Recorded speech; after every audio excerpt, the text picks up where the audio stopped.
How to find your face shape guide. Number 1. Measure your forehead. Using a tape measure, measure across your forehead. Measure from the peak of one eyebrow arch to the arch peak of the opposite eyebrow. Write down that number. Number 2. Measure your cheekbones. Using a tape measure, measure the distance across your upper cheeks. Start and end at the bump below the outside corner of each eye. Write down that number. Number 3. Measure your jawline.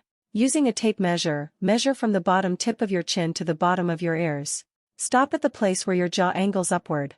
Multiply that number by 2. Write down that number. This is your jawline. Number 4. Measure your face length.